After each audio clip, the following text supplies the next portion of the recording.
Sound good. My arms are still cold. Ours are still cool. Yeah, my arms are cold. Everything else is. I'm sure it'll be sweating in 4 minutes. Yes. Yeah. Thank you everyone for coming today. We are Harborview Engineering Group.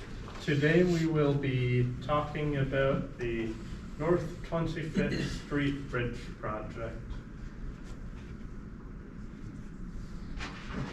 So, the owner of this bridge is the City of Milwaukee, and it is managed by the Public Works Department in the City of Milwaukee. And our team is supported by multiple MSOE professors here. And I'm Chris Teeter, supported by Joe Rittmeyer, Lucas Migliaccio, Hilton, Steele, and Kevin Akins. And technology. I think that's gonna be the background. Supported by. So, I'm gonna lead off with Lucas talking about our agenda for today. Yeah, thanks, Chris. I think it's the wire down there. That's what Brand was talking about. Probably wait to get this back up.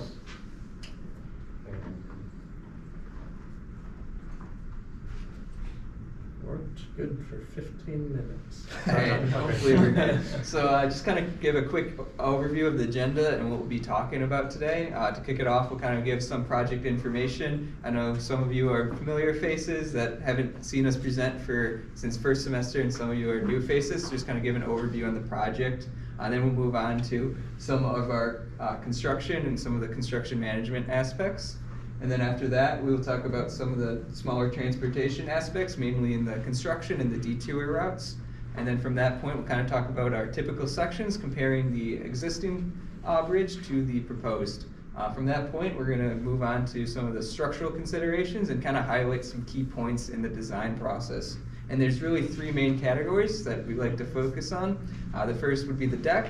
The second would be the sidewalk addition and cantilever with the steel, and then the third will be the substructure, including the pier and the piles beneath. So to move on to some of the softwares that we used for this project, for the drafting and modeling, we used AutoCAD and Civil 3D. This was mainly for some of the details and some of the components to put together our plan set. Additionally, we used Revit to make some three-dimensional models and some renderings. And then moving on to some of the design and analysis side, we started off using SAP 2000, which allowed us to calculate our loads and including load factors. From that point, we used LRFD Simon, which is a plate girder analysis software to analyze our plate girders. And then moving on again to that substructure, we used RAM Elements to model our pier and figure out the area of steel reinforcement. And then we used Driven Piles, which is for the foundation beneath the pier and some of the piles. And then lastly, some of the transportation design, we used Synchro 11 to account for any of that. And I'd like to pass it off to Joe to explain a little bit more about project information. Thank you very much, Lucas. So just some background information about the bridge. The bridge was built in 1980. It is a 44-year-old bridge that spans 240 feet across the river. It is geometrically curved and leads into the roundabout on West Canal Streets to the south. Throughout its service life, the bridge hasn't really received any significant rehabilitations, namely just only minor deck repairs, expansion joint replacements, and some overlays. Taking a look at our project overview, we see that the Avenues West neighborhood is located north of the freeway, and then to the industrial area in the south, we have the Maui Valley south of the river. The Milwaukee DPW owns the area south of our project location, and the property to the north of our project location is, I believe, privately owned. The Hank Aaron State Trail, or Oak Leaf Trail, is a major east-west bicycle route that brings in a moderate amount of traffic for cyclists and pedestrians into the area. One of the big goals of our project is to help address cyclist and pedestrian safety, which does align with Menominee Valley's plans to better connect the valley and focus on pedestrian and cyclist facilities. And with that, I'll hand it off to Hilton to talk about our site utilization plan. All right, so for our site utilization plan, just got a couple of things staged out here. So just to start, we've established 2 entrances. We have a north gate and we have a south gate entrance, just to control the in and out of the entire site. The black dotted lines you see all over are our temporary fencing we put up to keep the site in containment from the rest of the public. And we also made sure to include some pedestrian fences on the Hank Aaronsay Trail, as well as the parking lot up here, just so no one comes in and under the bridge during construction. And then moving on to the river, a little early. Moving on to the river, we have staged up a construction barge, and that's for any mid-span work on the bridge over the river, as well as a debris containment net, just to make sure that no material during any demolition falls into the river. And then lastly, just a quick, just a little erosion control blanket in that area while we do a little bit of excavation in that area to make sure no sediment runs off into the river. And then moving into just a closer look at our facilities, we have contractor parking just to make sure we're not getting too congested all over the site. We have our storage and our laydown areas for all deliveries that will be coming in through here. So just for any storage and then any fabrication that might need to go on during site. And then of course we have our job trailers, our temporary water, and our temporary power setup. And then jumping into our estimate, so we did a full breakdown of a detailed estimate for master format. So our most expensive category would be general requirements, and that's due to all the testing, the administrative fees, the equipment, the labor. So that came in at around just over $600,000 for just general requirements. Moving into a couple of other expensive ones, we have concrete and metals. Both of those tallied up are about just over $500,000, and that's due to it being mainly our scope of work with the partial redecking, the milling, the overlay, all the superstructure work, the cantilever work, kind of just going into playing all that out. So totaling up all of our estimate, we get to about 1.3 million, and then we made sure to add on a owner contingency just in case there's any design changes or scope of work changes, and then also a 5% construction contingency in case there's any unforeseen site conditions that weren't initially noticed. And then holding it at a 9% contractor fee, we get to $1.56 million for the project. And for our project schedule, so from start to finish, starting in April and then going to October, it's about a 6-month period, so it's a pretty quick project since it isn't a full entire rebuild. Oh man. The entire project was planned for 6 months, but the actual construction after mobilization is about 17 weeks. And our longest, I really wish it was up so I can tell you. There we go. Our longest being our concrete decking and superstructure work being about 42 days.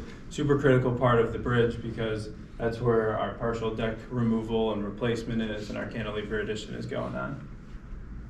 And then finally, just jump into a quick cash flow diagram. So obviously starting out in April, we'll have about $13,000 of payments to do, and that's just because of the initial testing fees, maybe a couple design fees.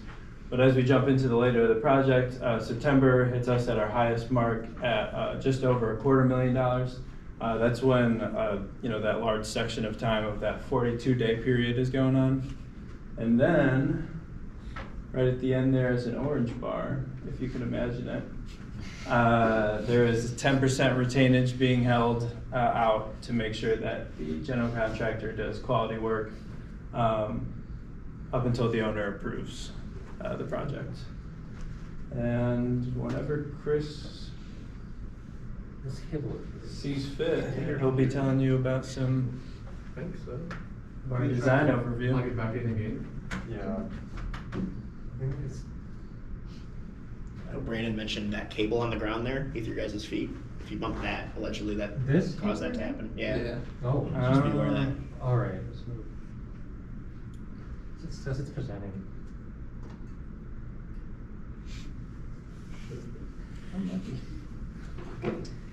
No input is detected, but it still says it's a HDMI port. Maybe unplug the cable on there. Be careful. Yeah.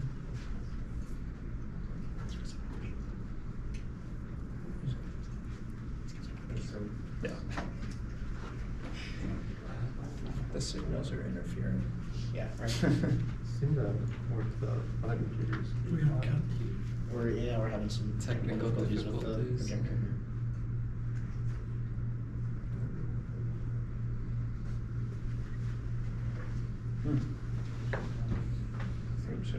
You want to try a different laptop? I think that might work.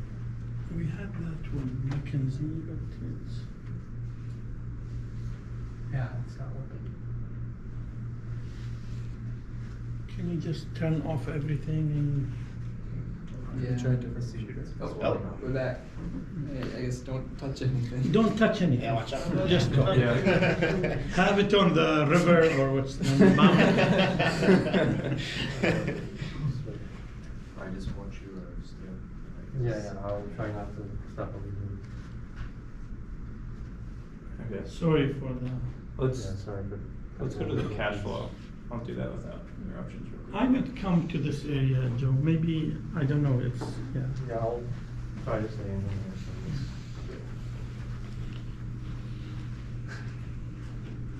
here. Go more. All right. Without interruptions, we'll just go over this one more time. So in April is our lowest, being at just about $13,000. That being due to just a couple small fees at the beginning of the project, all before procurement, just mainly the design phase. And then September with August not trailing too far behind, those both are about $250,000 months. So a large spread between the highest and the lowest point, but as the scope of work gets larger and more things get taken on, kind of makes sense that there's going to be more money to be spending during that period. And then just to make sure that quality of work stays up to par, we pulled out the 10% retainage until the project is completed and the owner signs off. And now I'll be handing it off to Chris to talk about a little bit more overview. So the general idea of what we're doing was that in the first semester, we went through a couple alternatives with, or two main ones being a complete rebuild of the superstructure with replacing with precast girders. But what we went with was doing a deck widening through adding on cantilever brackets at every 10 feet, which would allow us to reuse all of the existing plate girders and only redeck a part of the deck in order to move that sidewalk out about 7 feet. And as Kevin will show later, we can maintain the existing pier without doing any changes, and the rest of the deck will be milled and overlaid to repair it to better condition. So the benefits that we found for this is that it provides space for that full width protected bike lane, which promotes sustainable transportation between the Avenues West neighborhood and the Menominee Valley on the Oak Leaf Trail. And it provides that increased width without extensive redesign of the superstructure. And it also allowed us to avoid making major alterations to the substructure. And I'll lead it off to Joe to talk about our new typical sections. Yeah, thank you, Chris. So here are the typical sections for the existing and proposed south abutment. The plan here is to widen our proposed south abutment by 6 feet to better fit within our proposed deck width. This will end up narrowing the Hank Interstate Trail by about 6 feet, but it still allows us to stay within the right of way. The concrete barrier, the purpose of that is to help protect cyclists and pedestrians from trucks trying to make that curve along the bridge. So this concrete barrier will start at the beginning of the south abutment, continue onto the bridge, and then terminate at the north abutment. So for the north, we're only going to be changing the, can you change this? Sorry. Yeah. So for our north abutments, the only thing that we're going to be really altering is the width of the roadway surface to fit with our proposed deck width, and then adjust the sidewalk accordingly, and then fit in a 6-foot bicycle lane, which also includes the curb and gutter. And ideally, we would want to better connect this bicycle lane to the bridge north of the project location over Grieve Street, but that's a little outside of the scope of this project. Moving on to our construction our traffic staging, we see here that we'll have set this up in 3 stages, keeping in mind that we do plan on fully closing the bridge when we're installing the cantilever. But for the middle overlay section, we can open this up to the traffic. So we'll have 2 lanes of 10-foot wide lanes with a temporary traffic control barrier in the middle, and this will just consist of 3 stages. And then our detour plan for when the bridge is fully closed, when we do install a cantilever, we will have a 1.7 mile long detour. We'll have a 1.7 mile long detour going from West St. Paul Avenue to North Ember Lane, back on the West Canal Street. We do have a bicycle detour, which does follow a similar route as the vehicles. The only difference is that we'll be taking the Hank Aaron State Trail along the riverbank and then merge back on the vehicle detour on North Ember Lane. A huge benefit of this detour in particular is that all the major intersections are signalized, which might be able to accommodate for the increase in demand. Looking at some of the traffic patterns from the freeway, a lot of the freeway traffic from I-94 want to get off on the North 25th Street exit, take the bridge over the river, go West Canal Street, and go destinations like Potawatomi. So a goal of this detour is to keep freeway traffic on the freeway until the next exit, in which they can go and follow the North Ember Lane detour to their destination. We did consider the detour, more direct detour of North 32nd Street and West St. Paul Avenue, and although that is a shorter detour route, it does cut through a residential area, which may cause some disturbances with the increased demand and may cause some delays, considering that the West St. Paul Avenue and North 32nd intersection is also a all-way stop control. And yeah, with that, we'll shift focus more into the analysis side of the project with Chris. Thank you, Joe.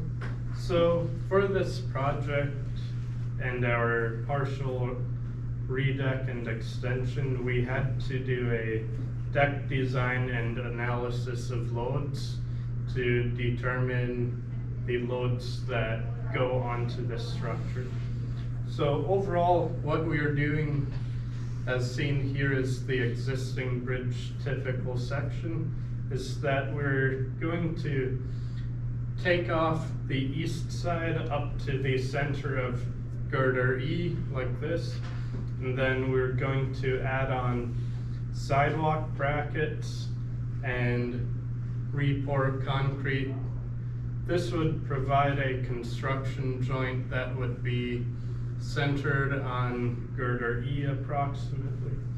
And then to calculate our loading, we followed the WSDOT Bridge Manual, Chapter 17, and did the HL93 live loading, which consists of a single truck with a design lane, a tandem with a design lane, and the double truck with design lane at 90%. And to calculate these loads, I used SAP to determine the max moments and shears along the line load on this bridge. Though for the unique ideas of this bridge, we had to make a few assumptions, which was that we had to treat girder E as a end girder in terms of our truck loading, which was assuming that our normal vehicles would only be between girder A and girder E, as shown by the arrows there. And in order to determine our live load distribution factors with this, we used SAP with a line model, which gave us factors that were nearly 1 for B, C, and D, and then A and E were reduced factors for this loading. We found that this was actually lower than what WSDOT would have given for a bridge of this type if it was only girders A to E. So we feel that this is pretty conservative for how WSDOT would have used this. And for rebar design, we added a C 10 by 20 fascia beam on the outside of the bracket, which would be our girder F in that diagram, and this allowed us to treat it as another bay of concrete, which allowed us to use the WSDOT design tables for calculating the rebar there, which is due to not calculating for two-way flexure reinforcements and only going one way.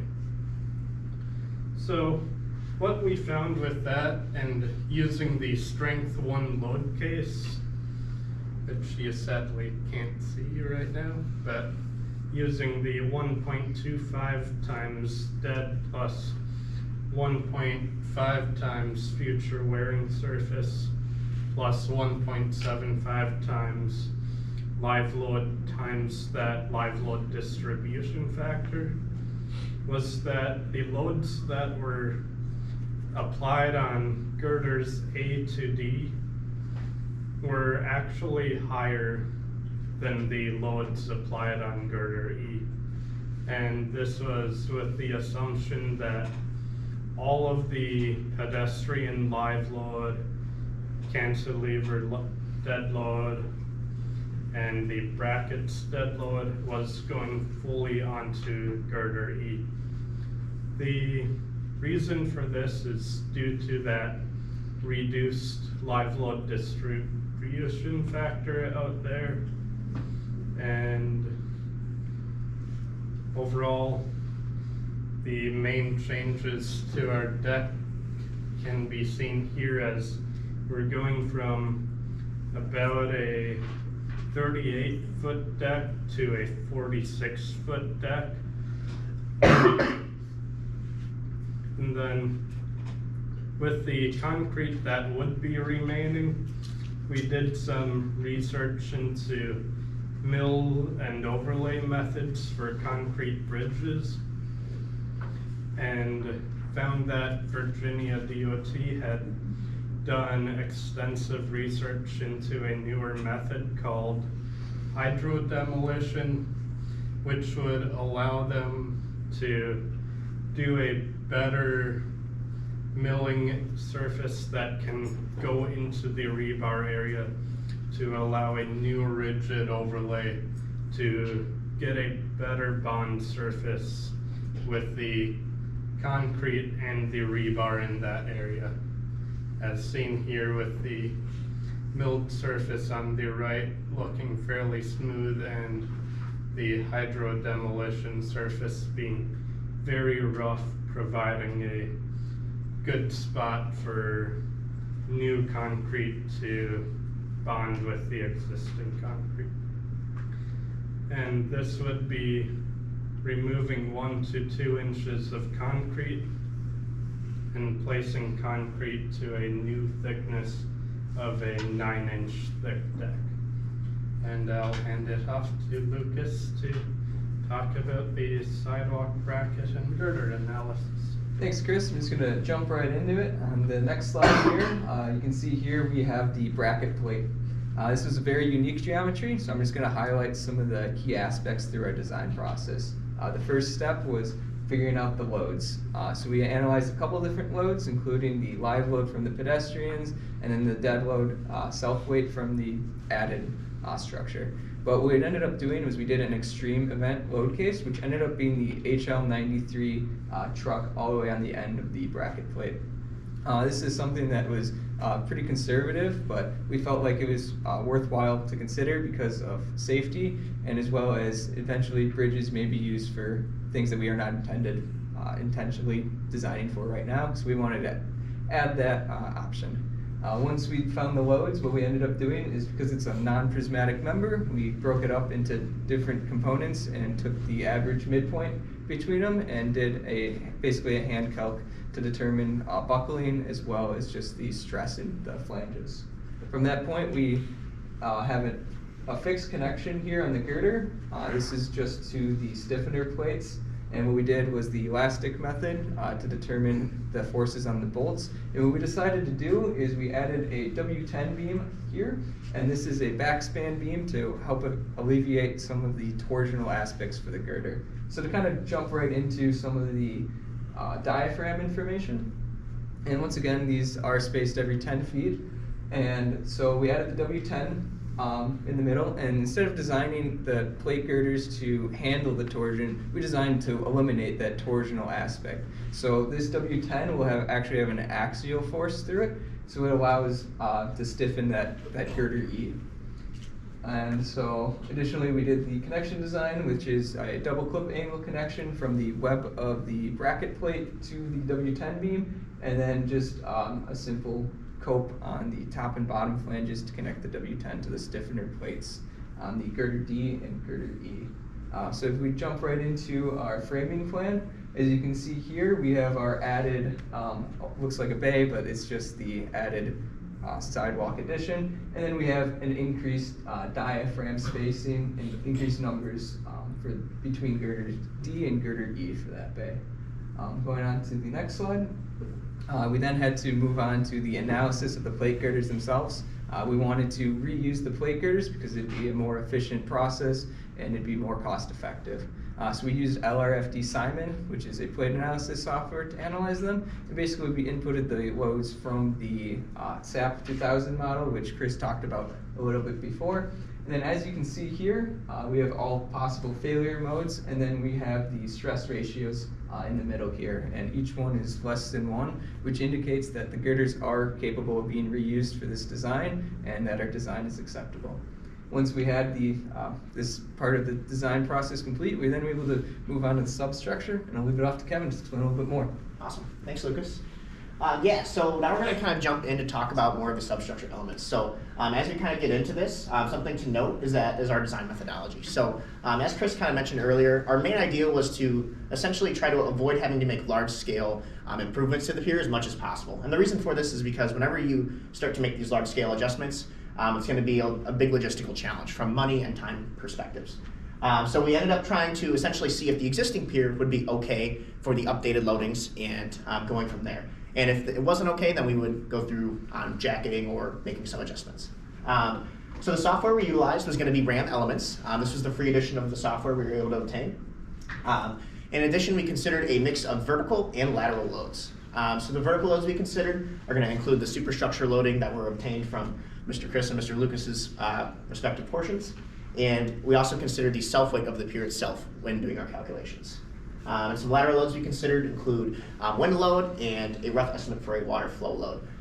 Something to note here at the bottom as well is our goal. So essentially our goal through using RAM Elements was to create an equivalent pier that would roughly capture the behavior of the existing pier. So as we go on to the next slide, we'll kind of see a little bit more of what I mean by that. So unfortunately, through the free version of RAM Elements, you're not actually able to make kind of these sort of complex cross sections that we see with the existing pier. So you can see at the top here, our existing pier has got these kind of trapezoidal, we've got this trapezoidal look to it, and we weren't able to model that in RAM Elements. We weren't able to make a complex cross section like that. So what we ended up doing was essentially making an equivalent cross section. So we tried to capture that behavior by making an equivalent section that would have the exact same area as the existing cross section to try and capture the actual behavior of the pier as much as possible through RAM Elements. Now we'll kind of get into some more details about the actual loadings themselves. So these models here are going to show a little bit more of the actual loadings that we considered. So we considered a wind load of 1.36 kips, and that's going to be acting at the halfway point between the water line and the top of the pier. And we also considered a water flow load, so that's going to be seen on the image on the right. And we considered that at the third height distance from the water line to the soil at the bottom of the pier. Kind of going into some more of our vertical loads now. As we mentioned earlier, we considered those girder and deck loads. Those came out to right around 3,700 kips. In addition, we also ran into a little bit of a limitation with RAM as well, in that we couldn't model not only the cross sections that are complex, but also elevation views that are complex. So essentially, we were constrained to making a straight up vertical structure. So we couldn't actually add the corbels through the RAM elements themselves that we see on both sides there. So what we ended up doing to account for this was essentially just taking the self-weight of the corbels themselves and adding them to the model itself. So that way we make sure we account for the self-weight of that corbel bowing structure. And lastly, we also included the self-weight of the pier stem and the pier cap. Luckily, this was included in the RAM calculation, as whenever you use RAM elements, you're going to be given, you insert your concrete information, and it will calculate that self-weight for you. So we don't have an exact number listed here for that reason. And lastly, on this slide, we have the RAM equivalent force. So essentially what we did was we used statics principles to combine all of the forces shown in the top right image into an equivalent force that we could apply to the model. And we can see here that point C is going to be the centroid of the pier. And we can see that our equivalent force is going to be right around that 3760 kips. It's going to be about a foot offset to the right. And that makes sense for us because as we're adding that extra superstructure load from the cantilever on that right side, we expect that, that load to kind of shift more towards the right side of the pier. So in the results we obtained, so our main idea was to essentially see if the reinforcing required, that's spit out by RAM, is greater than or not greater than the reinforcing that's actually provided in the pier. This is what we cross-checked to see if we need to make any large-scale infrastructure improvements. So luckily what we found was that the reinforcing required is actually less than what's already there. So we can see here that what RAM output gave us was that we need 28 vertical bars at 16-inch spacing. And the reinforcing we already have is going to be 30 vertical bars at 16-inch spacing. So we've got the same spacing. We're just going to have 2 extra bars in there in the actual pier. So that's good for us. That means we didn't need to make necessarily large-scale infrastructure improvements. And you can see the same thing going on here with the horizontal bars. We have the exact same numbers of horizontal bars at the same spacing. So now while we will have to go back in and we accounted for actually repairing like any cracking or anything like that, we don't need to necessarily add any sort of jacketing system or widely expand the pier, which was really great. Now we'll kind of jump into the piles a little bit. So of course, if the pier is good, that's awesome and all well and good, but if the piles aren't good, then we've got issues. So we were really hoping this part of the analysis worked out, and thankfully it did. So we did sort of the same sort of process. This time we used the software Driven Piles. This is going to be a software that can help you essentially determine the capacity of driven piles. And we did the same sort of system where we compared the updated loadings to the capacity of the piles. So there were 3 main steps involved in this. So the first was going to be to develop a simplified soil profile from the site. The second was going to be to determine the capacity of the existing piles and compare that with the demand. And lastly, we also wanted to consider group effects. As there's a group of 35 piles here, we wanted to make sure we fully considered group effects. So we'll kind of dive into these steps now. So for step 1, we created the simplified soil profile. So this was going to be taken from a 1976 soil survey that was done on the site when the original bridge was actually being constructed.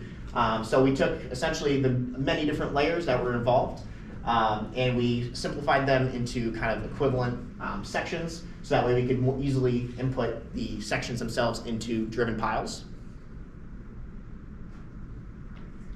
And then we determined the individual capacity. So what we see here on the top, this graph, is going to be the output that driven piles gives us. So for the piles themselves, they're driven to an estimated length of about 80 feet as obtained from the original plans. So we can see that at an 80-foot depth, we get to about 500 kips of capacity. And this is actually a really good sign, as we can see from our demand per pile that we're actually at about 148 kips. So considering a factor of safety of 3, we're all good. So that's really good. And we want to make sure that we include these higher factor of safeties just because of the uncertainty involved with kind of geotechnical engineering and just to make sure that we're for sure going to be okay. So we're good to a factor of safety of 3, which is awesome. So our capacity is greater than our demand considering the individual piles themselves.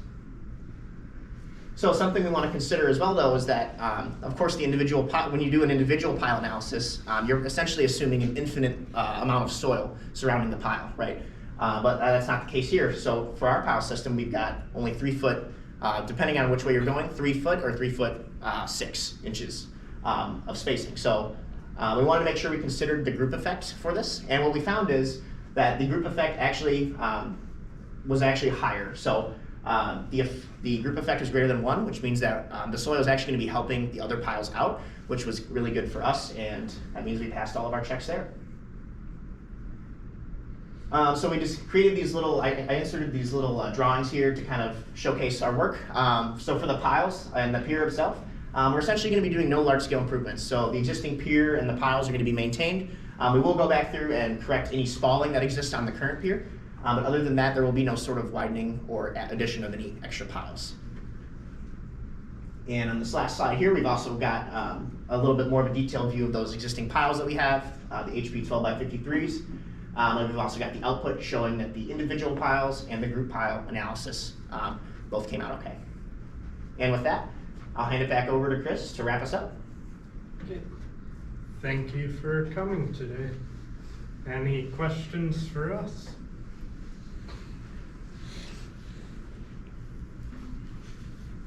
So in the future there will be a plane going. Oh, yeah. Yeah. Yes. It's not a part of the design, but it's Can you go to the proposed typical section?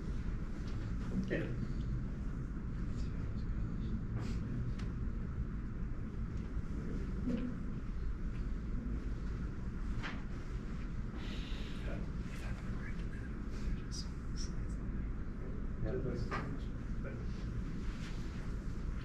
One with the bike is closer. Page 12. The bridge. yeah, slide 12. If you go. Yeah. Any thought on, rather than 2 separate spaces, just making that 11 foot, considering it shared, that would allow you to provide bikes in both directions. I know that changes how you approach your north and south termini, but from a complete streets, I think you might get a little more favorability. Plus our operations staff would love to only have to send 1 vehicle out there to clear rather than doing it twice. So just something to kind of think about. Yeah. Yeah, that, the idea was just a raised sidewalk to create that separation, but could also work the other way, similar to a bike and walking trail. So, yeah. I had a question on this cross section as well, because you've got on the left-hand side, you're showing that the barrier there actually has that width of 1.5 feet, which you've accounted for on the left-hand side, but you don't account for that 3 feet total for that central barrier between the bike lane and the right-hand lane, which to me indicates that the bike lane is actually effectively 4.5 feet. Is that correct? Maybe, Because you are going from the center of the barrier, so there will be some. So. and similarly though, that lane width, the vehicular lane width is also 13.5 feet.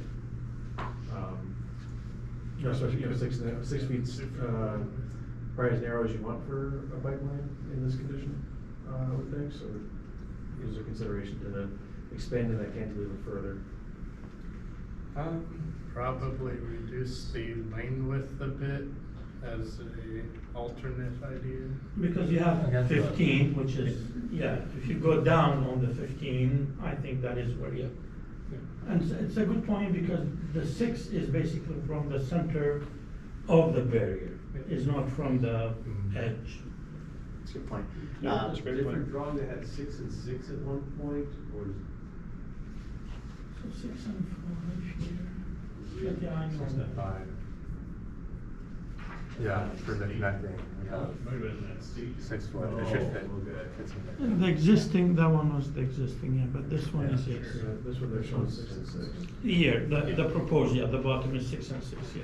Oh, it's small, okay, it's a Something to consider too is that we are definitely open to maybe expanding that out as well, because we have that back span beam supporting the diaphragm. We're not really concerned about torsional effects of actually expanding that cantilever out anymore. So we could definitely incorporate a wider bike lane into that design, and even a foot wider. We could continue that 6 foot abutment sidewalk as well, if we'd like to. If you lose the weight of the sidewalk per se, because you made it all, yeah. Okay. Yeah, on this sheet, you're showing a reduction of Hank State Trail. I know it's a pretty widely used bike lane. Was there any discussions with any of the stakeholders? Is this an acceptable solution?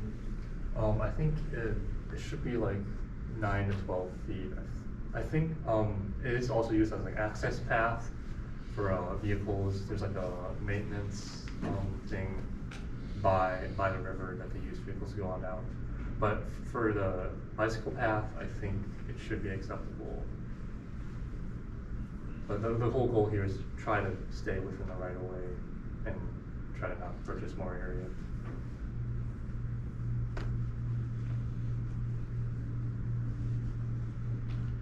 Your staging plan, stage 1 looks like your work zone is up against that pedestrian walkway. Yeah. Are you planning So on keeping yeah, there that would up? be plans to put like a barrier here to protect pedestrians, and we are planning on keeping that walkway open during construction.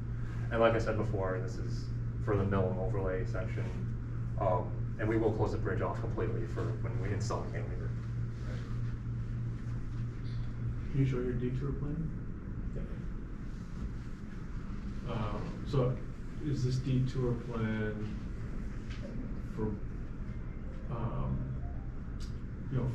I guess my goal is if you are heading westbound on West St. Paul and you get to the intersection and realize that the bridge is closed, Mhm. Is there a separate detour for those individuals, or is So, there other advantage there- signage that's telling them, hey, don't come this way? So yes, there was discussion about that when I was forming this detour plan, but the goal here is if you're going westbound on St. Paul Avenue anyways, we're trying to catch you over here and make you go on Northumberland Lane and say, hey, there's a detour, the North 25th Street Bridge is closed, please take Northumberland Lane down if you want to go south. Well, there's a number of businesses there though.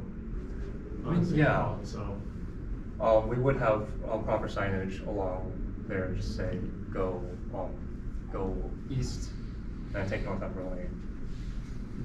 Now, Joe, did we talk about like going with this alternative? You will have the shortest full closure compared to any other, because you can still operate the bridge Yeah. while you are adding the bracket. Did you mention that? Because if I compare it to the other alternatives, we will have a very short closure. Right. Compare if you do a full replacement and. Yeah, so again, we will be able to stage traffic for just the mill and overlay section and open it to the public as soon as possible. Otherwise, we could use stage 1 for doing the brackets also. That is also a possibility, but I'd be worried about that open area for when they're milling that section.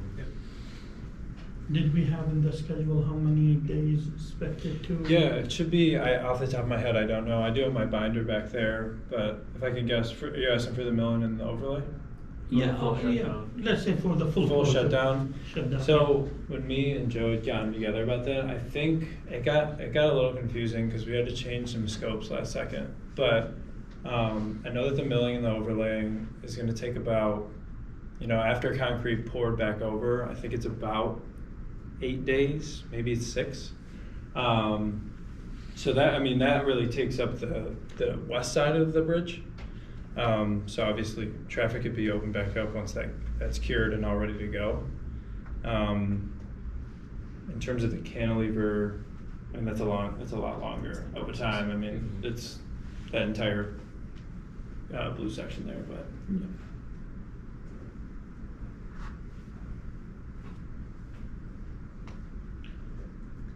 I think this this concept reminds me of like a marsupial bridge where you're adding on, and it's exciting to do that like strictly for accommodating bicycles and pedestrians.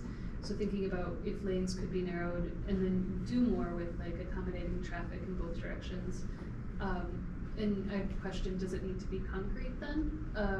Could it be something else that's maybe like, you know, really attractive, kind of like a landmarks? This is one of the LA gateways.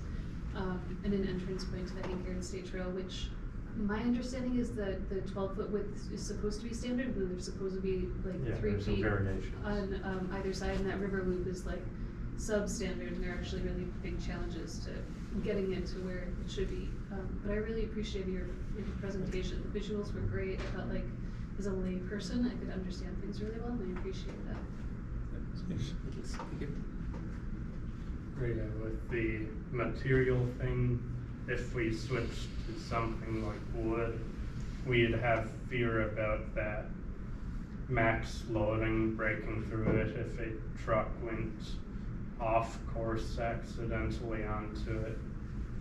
So I think you had some idea at the beginning to go with FRP rather than steel. That one was one of the ideas as well, yeah, is to do FRP reinforcement rather than conventional steel. One of the main benefits as well with this project is this one is a little bit more kind of as it is right now. It's a little bit more on the cost saving side. So using another material is definitely possible, and we could do that. But I know like some of my favorite bridges actually are like those the bridges right along the Menominee Valley that have the really cool kind of structures that have the tie rods and everything. But those would kind of eat up a little bit more of the budget. So this was, we tried to essentially just rehabilitate the existing bridge as much as possible to keep that cost down. Any other questions? Structural. No, I think they covered all my questions, so I'm good. And they like the design is really innovative when it comes to adding the bracket. We challenge them at the beginning that you are adding a cantilever, and then this can be used by trucks sometimes. Because you cannot, they might go over it. So, and they did take into account that, I would say, and it's not very common, but just they took that extreme condition where a truck can go over that added cantilever. How do they do snow removal? They might have some sort of truck on that surface for that. For the snow removal, what do we, that's a good consideration as well, yeah. So our thoughts were using a gator or something similar to that, like a side-by-side of some sort or UTV. That way they could get in there. But yeah, that's a good point. Is that the truck would also be able to be accounted for with the way we designed it. because with this is the load on a single bracket that we calculated. So these brackets are every 10 feet and could hold a pretty heavy truck if need be. I think that you mentioned the FRP, so grading FRP now could reduce the needed to plow the snow. You have less, yeah, you are right, you will have less need. That could determine that as well. Yeah. Any other questions, concerns? I think a couple slides forward, slide 29, you have a lot of loading. You had mentioned everything was below 1, and so you thought that meant that everything was safe. I noticed that you have, what's that, flash-roll resistance? Close to 1. It's almost 1. Close to 1. Is that number, is 1 including factors of safety, or is Yes, 1 like? this is factor design, so it's got all of the factors of safety with the truckloads on it. So if it's close to 1, it's all right as long as it's under that point, because we have we factored our loads, and then additionally the capacity of the beam has that reduced factor, so taking underestimate of the capacity, overestimate of the load, so it'd be adequate. So again, thank you very much. Very nice, innovative design. So can we please also fill the rubric for this group, and then I will bring the other group in 5 minutes. Yeah. Thank you guys. Thanks, Thank you everyone. guys. Thank you very much. Thank you.